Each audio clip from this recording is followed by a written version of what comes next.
दोस्तों RD coaching classes में आपका स्वागत है। आज हम कक्षा 11वीं के भौतिकी के कुछ महत्वपूर्ण प्रश्नों की चर्चा करेंगे जो आगामी त्रैमासिक एग्जाम के लिए महत्वपूर्ण है। तो लेक्चर के अंत तक मेरे साथ बने रहे और अगर लेक्चर अच्छा लगे तो मेरे चैनल को लाइक करें, शेयर करें, अधिक से अधिक सब्सक्राइब करें। Thank you for watching.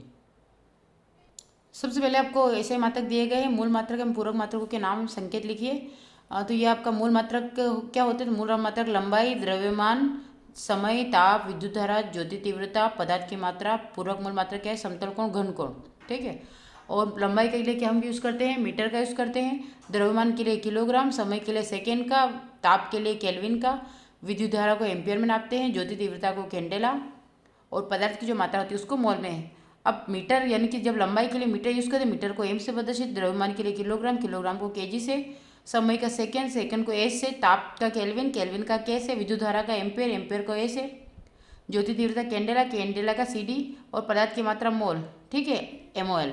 अब पूरक मात्रक समतल कोण होता है रेडियन, जिसे आरएडी से प्रदर्शित करते हैं, और घन कोण होता है स्ट्रेट रेडियन, जिसे एसआर से प्रदर्शित करते हैं। अब इसके अलावा सेकंड क्वेश्चन होता है मोस्ट टाइम पे क्वेश्चन है, मात्रक किसे कहते हैं, इसकी विशेषताएं। तो जो मात्रक होता है, मात्रक की एग्जाम्पल हम पीछे देखिए। ये आपकी मात्रक की परिभाषा दी गई। किसी भौतिक राशि के परिमाण को व्यक्त करने के लिए प्रयुक्त मानक राशि को मात्रक कहते हैं। ठीक है, कि किसी भौतिक राशि के परिमाण को व्यक्त करने के लिए प्रयुक्त मात्रक को क्या कहते हैं? मात्रक कहते हैं। अब आपके मात्रक दो प्रकार के होते हैं, एक मूल मात्रक होता है, दूसरा व्युत्पन्न मात्रक। मूल मात्रक उन मात्रकों को कहते हैं जो एक दूसरे से पूर्णतः स्वतंत्र होते हैं तथा जिन्हें अन्य मात्रकों से व्युत्पन्न नहीं किया जा सकता। मीटर, किलोग्राम, सेकेंड आदि मूल मात्रक होते हैं। और व्युत्पन्न मात्रक वो होते हैं कि उन मात्रकों को व्युत्पन्न मात्रक कहते हैं जो मूल मात्रकों से व्युत्पन्न किए जा सकते हैं। मीटर स्क्वायर, मीटर प्रति सेकेंड, लीटर आदि व्युत्पन्न मात्रक कहलाते हैं। ठीक है, ये हो गया। अब इसकी विशेषता। और आपका क्वेश्चन क्या था कि मूल मात्रक किसे कहते हैं? हमने मूल मात्रक देख लिए, उसके दो प्रकार थे, मूल मात्रक, व्युत्पन्न मात्रक, वो भी देख ली। अब इसकी विशेषताएं। तो वह ये विशेषताओं में सबसे पहले वह सुपरिभाषित हो, दूसरा वह उचित आकार या परिमाण का हो, अर्थात उसका आकार न तो बहुत बड़ा हो और न ही बहुत छोटा हो, समय और स्थान के साथ उसमें परिवर्तन न हो। सबसे बड़ी बात, क्योंकि समय और स्थान के साथ उसमें परिवर्तन होगा तो वो नहीं कहलाएगा। फिर भौतिक कारकों जैसे ताप, दाब आदि से वह अप्रभावित हो। फिर आता है वह सर्वमान्य हो और यह सभी स्थानों पर आसानी से पुनरुत्पादित करने योग्य हो। इसे बोलेंगे हम मूल मात्रक या मात्रक की विशेषताएं। अगला आता है मूल मात्रक और व्युत्पन्न मात्रक में अंतर। तो मूल मात्रक, मूल राशियों के मात्रकों को मूल मात्रक कहते हैं और व्युत्पन्न राशियों के मात्रकों को व्युत्पन्न मात्रक कहते हैं। ये मात्रक पूर्णतः एक दूसरे से स्वतंत्र होते हैं और ये मात्रक मूल मात्रकों पर निर्भर करते हैं। एसआई में 7 मूल मात्रक तथा 2 पूरक मात्रक होते हैं और व्युत्पन्न मात्रकों की संख्या असीमित होती है। अगला आता है एसआई मात्रकों के लाभ। मात्रकों की अन्य पद्धतियों की तुलना में एसआई मात्रकों के निम्नलिखित लाभ है। यह एक युक्ति युक्त पद्धति है। इस पद्धति में भौतिक राशि का केवल एक ही मात्रक होता है और जिसे इस पद्धति में सभी प्रकार की ऊर्जाओं, यांत्रिक, ऊष्मा, विद्युत आदि का मात्रक जूल है। इसके विपरीत एमकेस पद्धति में यांत्रिक ऊर्जा का मात्रक जूल, ऊष्मा का मात्रक कैलोरी तथा विद्युत ऊर्जा का मात्रक वाट आवर है। इसी तरह एसआई मात्रक पद्धति में बल का एक मात्रक न्यूटन होता है। ये मोस्ट टाइम पे ऑब्जेक्ट में बनता है आपका कि एसआई मात्रक न्यूटन होता है, जबकि एमएस पद्धति में बल, एमकेएस पद्धति में निरपेक्ष मात्रक न्यूटन तथा गुरुत्वीय मात्रक क्या होता है?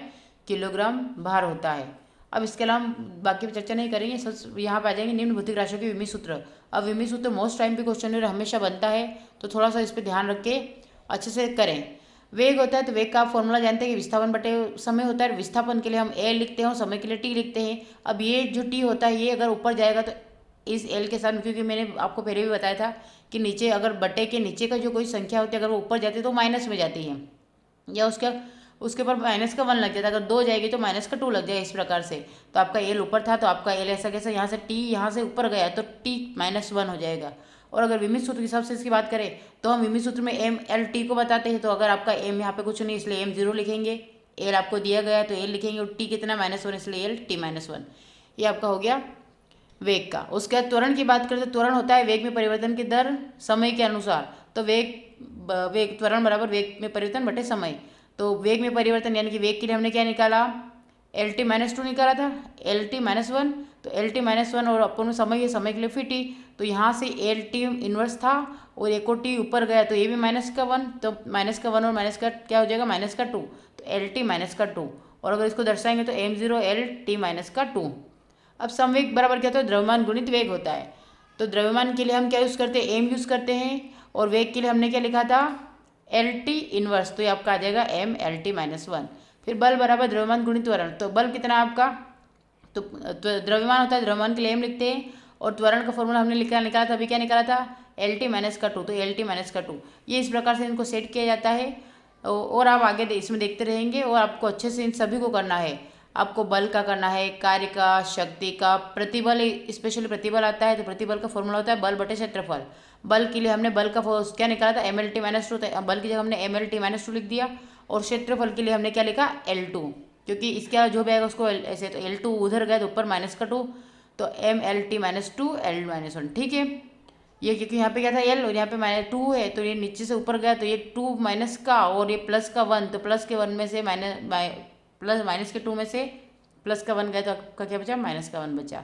ओके, अब विकृति, तो विकृति लंबाई में परिवर्तन बटे प्रारंभिक लंबाई, तो एल एल हो जाएगा क्योंकि लंबाई के लिए है, तो M zero L zero T zero विमाहीन राशि है, इसीलिए हम बोलेंगे कि इसका स्पेशली प्रश्न बनता है, तो विकृति एक विमाहीन राशि है। फिर ये दो और आ जाएगा, प्रत्यास्थ गुणांक, गुरुत्वीय नियतांक और आवृत्ति आ जाएगा, इनको भी अच्छे से कर लेना आप। फिर एक क्वेश्चन बनता है, समीकरण न्यू बराबर यू प्लस ए टी की शुद्धता की जांच कीजिए। तो यू बराबर you plus A T, you और वी की विमाएँ एल टी माइनस वन है, और ए की विमाएँ एल टी माइनस टू है, तथा टी की विमाएँ टी है। ठीक है, अब दाएं पक्ष की अगर दोनों है तो इधर दायां पक्ष या बायां पक्ष, दाएं पक्ष की बात करें तो आपका ये क्या हो जाएगा, एल टी माइनस टू, और बाएं पक्ष की बात करें M zero L T minus one होगा। दाएं पक्ष की विमाएँ L T minus one plus, अब ये उधर तो क्या आ जाएगा, एल टी माइनस टू और टी। तो बस इसी प्रकार से इसकी वैल्यू क्या आ जाएगी, M zero L T minus one, और इसकी आ जाएगी M zero L T minus, ठीक है, क्योंकि टी है और यहाँ पे से, तो यहाँ से टू से वन टी गया तो टी माइनस का। फिर दाएं, ठीक है, फिर स्पष्ट है कि बाएं पक्ष की विमाएँ बराबर क्या है, दाएं पक्ष यानी कि आर एच एस बराबर क्या आपका एल एच एस। तो आप लिख सकते हैं कि आर एच एस बराबर एल एच एस। फिर एक ये भी आपका एग्जाम में आता है, यदि गति के समीकरण एस बराबर U T plus one half A T square की शुद्धता की जांच कीजिए, जहाँ एस विस्थापन, यू प्रारंभिक वेग और ए त्वरण तथा टी समय है।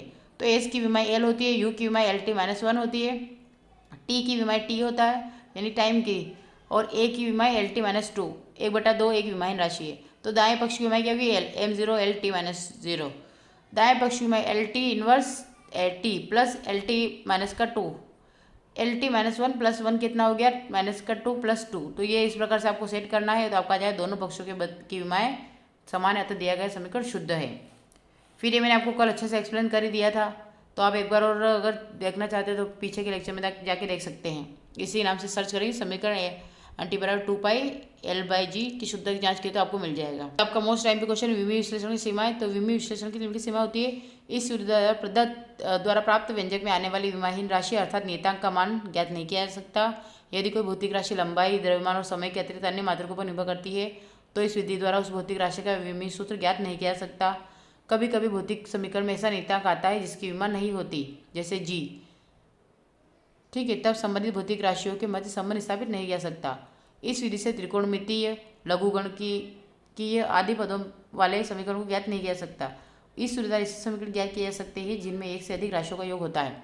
ठीक है, आज के लेक्चर में इतना ही, इसके आगे हम नेक्स्ट लेक्चर में देखेंगे। तब तक के लिए आप अच्छे से पढ़ाई करें। Thank you for watching.